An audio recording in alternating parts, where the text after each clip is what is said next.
Battal gazi adam.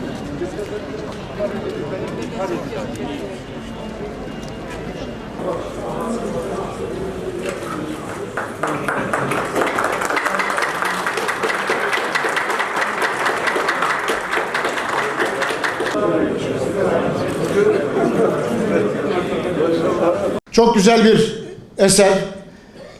Hem gençlerimize hem öğrencilerimize hem çocuklarımıza hizmet verecek. Malatya'nın güzel çocuklarına, güzel insanlarına hizmet verecek bir eser. Emeği geçenlere teşekkür ediyoruz. Hayırlı uğurlu olsun. Bizim de tabii Malatya'da özellikle spor alanında, gençlik alanında yaptığımız yatırımlar var. Bu yatırımların sonuçlarını görmeye başlıyoruz. Büyükşehir Belediye Başkanımız da ifade ettiği bir gençlik kampımız inşaatı bitmek üzere.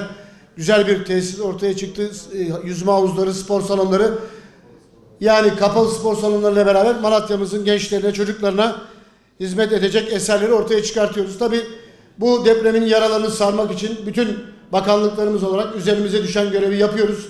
Bugün de değerli Kültür ve Turizm Bakanımızla beraber bu güzel eserin açılışı için buradayız. Tabii ki bu tip ortamlar gençlerimiz için çok çok önemli. Bizim bakanlık olarak en önemli işlerimizden bir tanesi de bağımlılıkla mücadele.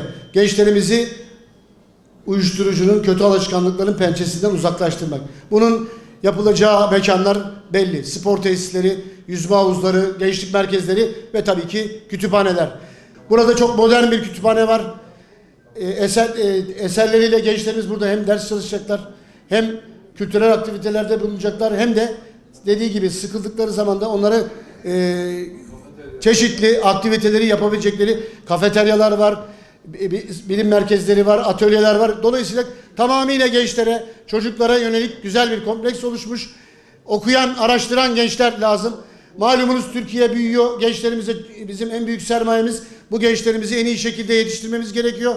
Bu noktada da bir toplumun en önemli değerlerinden bir tanesi de ülkesindeki kütüphane sayısı, kitap sayısı, araştırdığı, okuduğu kitapların sonuçları. Dolayısıyla böylesine güzel bir eser ortaya çıkmış. Malatya'ya çok yakıştı. 100. yılında çok yakıştı.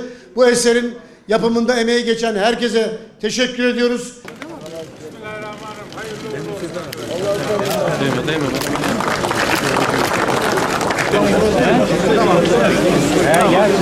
Şu alana bir gençler lütfen.